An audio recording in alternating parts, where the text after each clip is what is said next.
The stars outside the viewing deck of Station Nova 7 twinkled like frozen diamonds. Commander Reinhold sat alone at his console, sipping cold coffee and watching empty space. It was another quiet night in the far corner of the galaxy, millions of miles away from Earth. Rayan didn't mind the silence. After 5 years of working as a communications officer, he had grown used to it. The station floated near a lifeless moon called Thalasex, a cold and forgotten rock. Most believed there was nothing important there. Rayan wasn't so sure. He had been studying a strange frequency from the moon for weeks now. It was weak and scattered, like someone was trying to speak but didn't know how. That night, everything changed. The console beeped sharply, making Rayan sit straight. A signal was coming in clear, steady, and strong. He quickly adjusted the settings and activated the translator. His screen flickered. Then, it happened. A voice, soft and smooth like wind over water, whispered through the speaker. Beautiful lips. Rayan blinked. The voice was not human, but it spoke perfect English. There was no background noise, static, no machinery, just that strange and mysterious voice. He smiled nervously and leaned toward the microphone. Beautiful lips, he repeated, half joking. Is this a dream, or are you real? Seconds passed. Then came the reply. Wanna taste? Rayan froze. The voice was the same, but this time, it was playful, almost teasing. He stared at the screen, heart racing. For a moment, he wondered if someone was playing a trick on him, but no one else was on duty. The station's AI confirmed it. The signal came directly from Thalasex, not from another ship or system. Who are you? He asked, voice trembling slightly. What do you want? No answer. He waited for minutes. Still silence. Rayan stood up and looked out the glass window, toward the moon. It looked so ordinary, gray, lifeless, but now he felt something else. A presence. A feeling that someone or something was waiting. The next morning, Rayan called a private meeting with 2 trusted crew members, Dr. May Lauren, the station's xenolinguist, and Lieutenant Ashen Cade, a security officer. I know how it sounds, Rayan said, playing back the voice recording. Dr. Lauren's eyes widened. That's not just a message, it's a response, a real-time answer. Lieutenant Cade frowned. Could be a trap, or an old alien AI playing tricks. Rayan shook his head. She spoke directly to me, not to anyone else. And she waited for me to reply. May raised an eyebrow. I don't know why, Rayan admitted, but it felt like a she. There was something familiar in her voice. The team discussed quietly for hours. At last, they made a risky decision. They would travel to the surface of Thalasex and find the source of the signal. 2 days later, Rayan, May, and Cade descended to the moon's surface in a small shuttle. They wore advanced suits that protected against extreme cold and radiation. As they landed near the signal's coordinates, their sensors picked up an energy reading underground. They followed it into a frozen cave. Ice walls glowed faintly with blue light. After walking for nearly a kilometer, they reached a strange portal, circular and covered in alien symbols. The symbols lit up as Rayan touched them. The door opened slowly, revealing a chamber with smooth white walls and soft, humming sounds. At the center stood a tall glass pod filled with light, and inside the pod was her. A humanoid female floated in the stasis pod. She was tall, with silver skin that shimmered faintly. Her long black hair floated around her like silk. Her eyes were closed, and her lips were slightly parted as if she had just spoken. Rayan felt his heart stop. That's her, he whispered. That's the voice I heard. Dr. Lauren examined the pod. This is very advanced. Possibly millions of years old. She's in some kind of sleep or suspended time. She's not human, Cade said, gripping his weapon. We shouldn't touch anything, but Rayan couldn't look away. As he stepped closer, the pod glowed brighter. Suddenly, the woman's eyes opened, glowing violet. She stared directly at him, not at the others, only at Rayan. You came, she said softly. Rayan's voice caught in his throat. Who are you? Her lips curved into a small smile. The one you called. The one you've always known. The pod flickered. The symbols on the walls lit up in sequence. It was clear the chamber had awakened fully. I don't understand, Rayan said. We've never met. We have, she replied, but not in your time. The room grew warmer, the ice slowly melting as the energy field spread. Dr. Lauren stepped forward. How do you know English? I do not, the woman replied calmly. I speak through his thoughts. His voice fits mine. Rayan's head began to ache. His thoughts felt crowded, like echoes bouncing inside his mind. She's connecting with you, Lauren said. Some kind of mental link. Why me? Rayan asked aloud. The woman floated slowly forward. her hands against the glass. Because you're the key, she said. You said the words. You carry the echo. Rayon stepped back. This doesn't make sense. Not yet, she whispered. But soon it will. Unless they find us first. Cade repeated. Who's they? The woman's eyes darkened. The ones who erase time. The ones who fear the return. The pod began to power down. The lights dimmed slightly, and her voice faded. Wait, Rayan shouted. What's your name? She looked at him one last time, and then softly spoke. Elisari. The pod went silent. Back on Nova 7, the team tried to analyze the data. Dr. Lauren confirmed that Elisari had used unknown energy, possibly tied to quantum memory or time distortion. Cade warned that keeping her a secret would be dangerous. Rayon didn't care. He kept staring at the screen, replaying the moment when she opened her eyes. Beautiful lips, he had said. Want a taste? She had replied, but the words weren't just words. They were a signal, a connection, a beginning. End of part 1.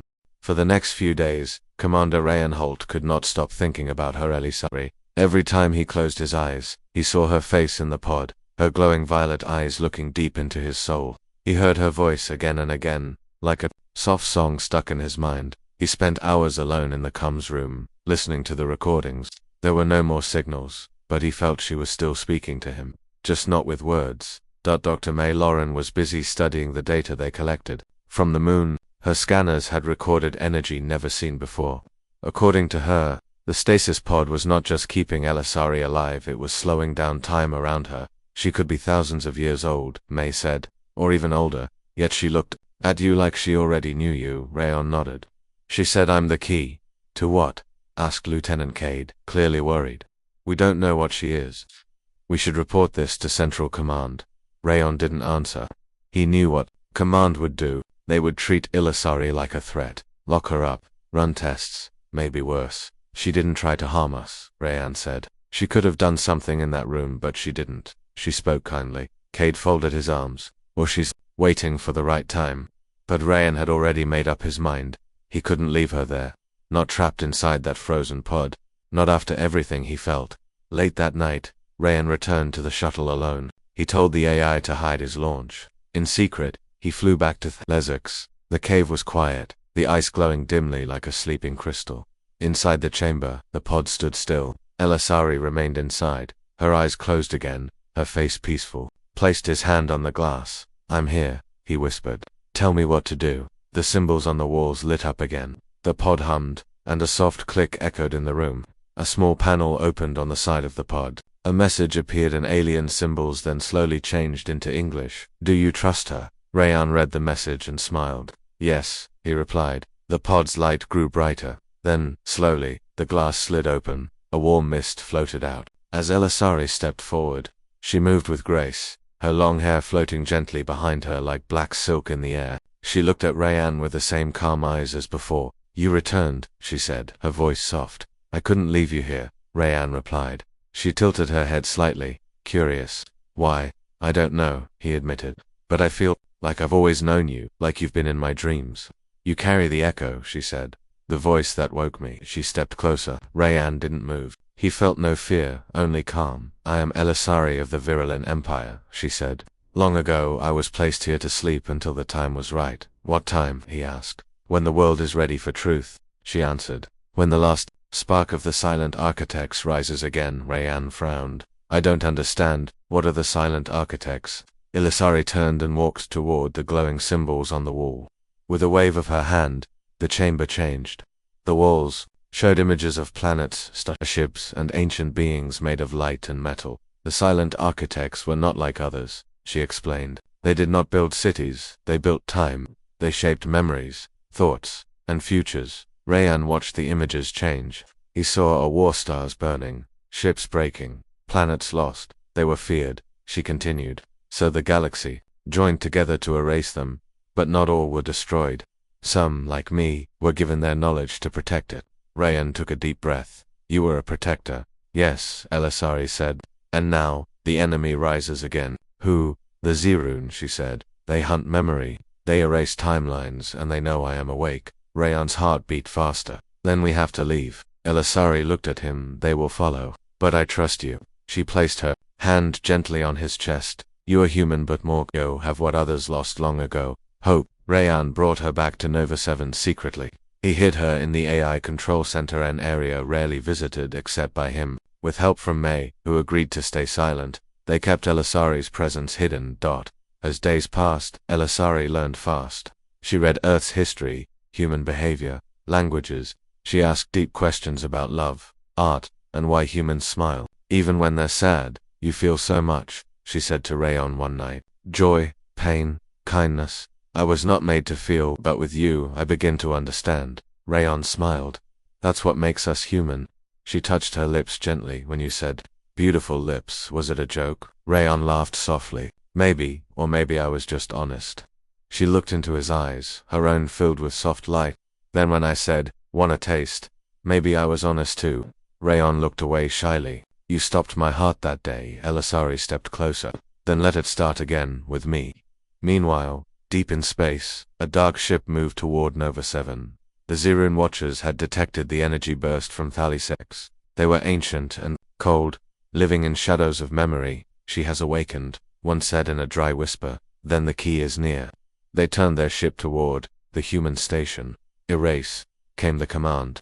Before she remembers everything, back on Nova 7. Elisari stared at the stars through a window. Rayan joined her, placing 2 cups of warm tea on the table. You miss your world? He asked. She nodded slowly. It's gone. My people, my time, all lost. Rayan looked at her gently. But you're not alone anymore. She turned to him, her expression calm, but her eyes holding something new emotion. Thank you, she said, for waking me, for seeing me. He took her hand. You don't have to thank me. You were always meant to be found. Their hands remained linked but far above. The sensors on Nova 7 blinked red. Unknown ship detected. Threat level high. End of part 2.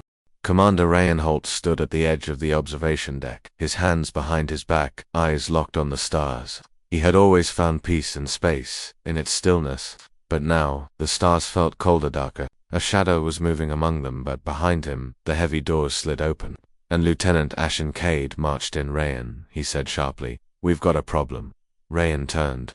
Cade handed him a report. The screen showed a ship approaching. Fast, no identification, no response to hails. Stealth tech? Rayan asked. More than that, Cade replied. Its signal is twisted, like it's hiding inside itself. Dr. Lauren thinks it's bending light and time around it. Rayan's stomach sank. It's them, isn't it? The Zerun. Cade didn't answer. He didn't need to. Deep inside Nova 7, in a hidden control room where only trusted staff entered, Elisari sat with Dr. May Lauren. The alien woman had grown. More human in manner, her voice warmer, her thoughts slower and more curious. But her eyes remained full of memories older than any human age. When Rayan entered, she looked up and already knew. They've come. Yes, Rayan said quietly. They're almost here. May swallowed hard. How do we stop them? Elisari stood and walked slowly to a small device sitting on the console. She placed her hand above it, and the room glowed faintly blue. The device displayed a complex pattern, symbols spinning like a key. There is a failsafe, she said. A memory anchor buried deep in this station. It was placed long ago, before humans settled here. You mean ... The silent architects did this? May asked. Elisari nodded. They knew this moment would come. This station is not only a research hub, it's a vault. A fortress hidden in plain sight. Rayon stepped closer. Then we have a weapon. Elisari's face grew serious. No, we have a choice. The Zerun ship neared Nova 7 without firing a single shot. It did not communicate, it didn't blink or drift. It simply hovered silent and still like a ghost ship. But its shadow covered the station like a cold fog. In the command center, alarms buzzed, and officers waited for orders. Commander Holt, Cade said, what do we do? Rayan stared at the screen, his mind racing. We don't attack. Not yet. He turned to May and Elisari, who had joined him. We use the memory anchor, he said. Elisari looked at him with unreadable eyes. If we activate it, we may not remember who we are. Rayan blinked. What? The anchor works by collapsing memory pathways around the enemy. It erases their ability to see time, but it affects all minds in the area, not just theirs. May frowned. So, we forget everything. Not everything, Elisari said softly. Only the parts that connect us to them. It will protect us, but it will also separate us. Rayon looked at her. Even you and me. She nodded. Our bond will break. The echo will vanish. A deep silence filled the room. That night, Rayon stood with Elisari on the upper deck. Earth was a small blue dot. In the distance, Nova 7 was their home, but now it had become a battlefield of fate and memory. You don't have to do this, Rayon whispered. I do, Elisari replied. You woke me. You gave me time again. Now I give you peace. But if we lose our memories, we'll forget each other. Elisari turned to him. No, maybe not all. Some things live deeper than thought. Rayan reached out and took her hand. Then let me remember one thing. He leaned forward gently. She did not pull away. Their lips met softly, quietly, like the meeting of two stars across endless space. When they pulled apart, she smiled. Now, maybe that will stay. The Zerone began to move. Their ship released waves of pressure that bent the gravity around Nova 7. Lights flickered, and parts of the station lost power. In the anchor chamber, deep below the surface, Elisari placed the ancient device in the center of the room. It floated, spun, and then cracked open with a brilliant white light. Now or never, she said. Rayen, May, and Cade stood in a triangle around it. The device hummed louder and louder, then spoke in Elisari's voice, but not from her mouth, echo complete. Memory reset begins. Everything shook. Time itself stuttered. Rayan saw Elisara's face one last time. She smiled, and then dashed blackness. Nova 27 remained in orbit. The Zerone ship vanished. Its memory connection to the station had been broken. It could no longer trace the line. Like a blind creature in space, it wandered lost in forgotten light. Inside the station, the crew woke slowly, confused, dazed. Commander Holt, her voice called. Rayan blinked. Yes. Lieutenant Cade helped him up. You okay? Looks like we had a power failure. Rayan looked around. Where's Elisari? Cade frowned. Who? Rayan opened his mouth, then paused. The name felt far away, like a dream he couldn't remember. A whisper lost in time. May walked in. Systems are coming back online. No sign of damage. Rayan stood and looked out the window. The stars were quiet again, peaceful. He didn't know why, but his chest ached, like something beautiful had passed through him and vanished. Later, in the control room, Rayan sat alone. He pulled up old com logs. Most were empty, but one file blinked. Audio recording. Unknown source. He pressed play. A voice, soft and musical, spoke. Beautiful lips. Rayan felt his heart skip. His hand trembled. He didn't know who the voice belonged to or why it made him feel warm and broken at the same time. Then came the reply, one a taste. His eyes watered. He touched his chest without knowing why, and in that moment he smiled. End of part 3. Days passed on Nova 7 and everything returned to normal. On the surface, but Commander Rayan Holt knew something had changed. People worked as usual. The reports came on time, and the stars outside blinked calmly. Still, inside his heart, he felt a strange emptiness. A feeling like something or someone was missing. At night, he sat alone in his room, staring at the stars. Sometimes, he would reach for his communicator and press play on the strange audio file. Beautiful lips, want a taste. The voices felt familiar, like a forgotten dream, but he couldn't place them. Why did those words bring both joy and sadness? He had searched the entire station's database. No one named Elisari existed. No records, no logs, nothing. Yet, her name sometimes echoed in his thoughts, soft and warm like starlight. In the engineering section, Dr. May Lauren also felt strange. She had been running memory scans on herself and some of the senior crew. While everything looked normal, the brain patterns showed something unusual, small echo gaps. These were tiny blank spaces, almost like erased memories. She didn't mention them at first, but when she dreamed, she saw things: a woman with glowing eyes, a crystal room, and a man and woman holding hands in the stars. She would wake up with tears in her eyes, unsure why. One evening, May found Rayan in the quiet corridor that led to the ship's observatory. "Commander," she said, walking beside him, "have you been dreaming?" Rayan gave her a curious look. "Yes." "How did you know?" She held out her tablet. "I've been tracking shared memory patterns, you, me, and a few others on the station. Something happened to us, something we were made to forget." Rayan stared at the screen. "But why?" "I don't know," she said. "But whatever it was, it left a scar." Rayan felt a cold shiver run down his spine. "Do you believe something was erased?" "I believe someone wanted to protect us," May whispered. "But now, something is waking up again." That night, Rayan had a different kind of dream. He stood in a hall made of glass and starlight. All around him floated pieces of forgotten memories like glowing feathers, and in the center stood her. Elisari. She turned slowly, her eyes filled with light, her hair flowing like it was made of space itself. "You remembered," she said softly. Rayan stepped forward. Who are you? Her voice was both near and far. I am the echo you held onto, the part your heart refused to erase. He reached out to touch her hand, but just as their fingers met, the dream shattered like ice. Rayan woke up with a gasp. Sweat dripped down his neck. He sat up and stared at the mirror on the wall. For a second, just a second, he saw her face instead of his. The next day, Rayan called May and Cade to the secure room in the research wing. I need answers, Rayan said. I think something changed our memories, and I think we need to get them back. Cade raised a brow. You sure about this, Commander? If we forgot something, maybe it was for a reason. Rayan nodded slowly. I understand the risk, but I also feel there's someone we left behind. Someone who didn't deserve to be forgotten. May activated a neural scanner and connected it to the memory logs. There is a hidden file inside our personal systems.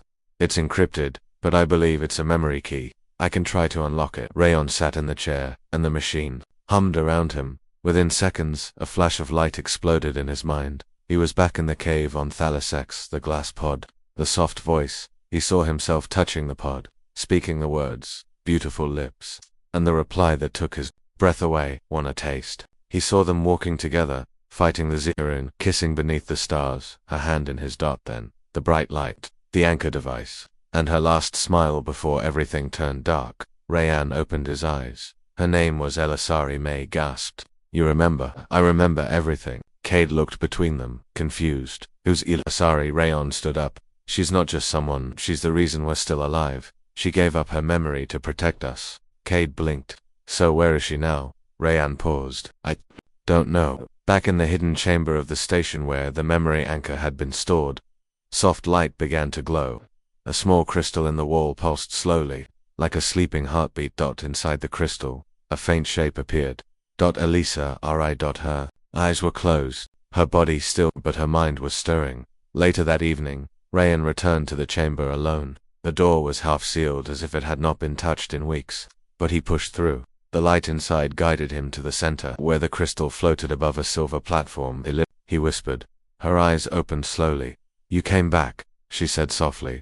Rayan stepped forward, heart pounding. I remembered, she smiled gently. Then hope still lives. Why didn't you tell me you would stay behind? I couldn't, she said. If you knew, you wouldn't have let me go. Rayan touched the edge of the crystal. Can we bring you back? You already have, she replied. But now I need your help. The Zerun may have left, but they are not defeated. They are gathering again. Rayan stood tall. Then we fight. Elisari looked proud. We fight with memory, with unity, with truth. But most of all, with love. Rayan smiled. Then let's start. Outside Nova 7, far in the black of space, a signal pulsed from an ancient moon, one that no scanner could see. The Zerun had found something, a key, a human signal buried deep inside it, a voice, beautiful lips. The Zerun twisted in rage, she remembers, and they turned their eyes back to Nova-7. End of part 4. The stars outside Nova 7 burned cold and clear, but inside the station, tension filled every corridor. Commander Rayenholt stood in the command center, staring at the screen that showed a growing fleet of Zerun ships emerging from the dark void. Beside him, Elisari's presence was like a gentle flamecom, warm and full of hope. We don't have much time, Rayan said, voice steady but low. Elisari nodded. They come for the memory key. If they take it, they will control our past and future. Dr. May Lauren adjusted the controls on her console. The memory anchor can be reactivated, but it will cost us much. We can shield the station's minds, but only if we all agree, Lieutenant. Ashen Cade, standing nearby, frowned. How much will we lose this time? Our memories, our feelings. Elisari met his gaze. Not all. This time we fight together. We choose what to keep. Rayan clenched his fists. Then we stand. The Zerun fleet moved in close, silent and deadly. Their ships hovered, weapons ready to fire. On the bridge, Rayan activated the station's defenses. Shields shimmered around Nova 7 like a translucent dome. Suddenly, the station's AI called out. Incoming boarding pods detected. Ellie's eyes flashed. They want to invade the station. We must stop them before they touch the memory key. Rayan turned to the crew. Prepare for ground defense. Everyone to battle stations. Down in the lower decks, the crew gathered, armed and ready. Rayan and Elisari moved together, side by side. As the Zerun boarding pods crashed into the station's hull, the doors exploded open. The alien invaders flooded in, dark and fierce. But the humans and their allies fought back with courage and skill. Rayon swung his energy blade. Cutting through shadows, Elisari moved like a star, in battle her light glowing, her steps sure. The fight was fierce, but the defenders held the line. Meanwhile, in the memory chamber, Dr. May Lauren worked quickly to prepare the anchor device. "This will shield our minds," she said. "But we need to activate it now." Elisari's voice echoed softly in the room. "I will help." Together, they placed their hands on the crystal. Light pulsed faster, brighter. The device hummed with power. Outside, the Zeon run pressed harder. Their leader, a tall figure wrapped in dark armor, broke through the defenders and sprinted toward the chamber.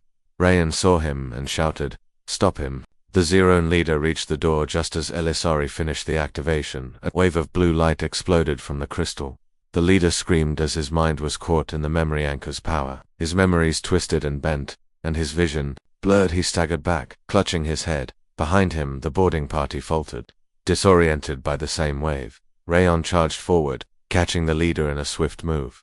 "You lose," Rayon said, standing tall. "Your war is over." The leader growled, but the power in the room held him. Elisari looked at Rayon. "It is done." The memory anchor's light filled the station. Instead of erasing memories, it now healed them. Slowly, everyone began to remember what was lost. Friendship, the love, the hope. Rayan smiled as his heart warmed. Elisari's face was clear in his mind. Not a fading echo, but a living memory. Days later, peace returned to Nova-7. The Zyrun retreated into the dark, defeated but not destroyed. Rayan and Elisari stood together on the observation deck, watching the stars. "You saved us," Rayan said softly. Elisari smiled. "We saved each other." He reached for her hand, and she took it without hesitation. "Let's never forget this," he whispered. She nodded. "Never." Far across the galaxy, the memory key continued to shine, a beacon of hope, love, and the endless strength of humanity. Because, in the vast universe, sometimes the most powerful weapon is a memory shared between two hearts. End of Part 5. The End.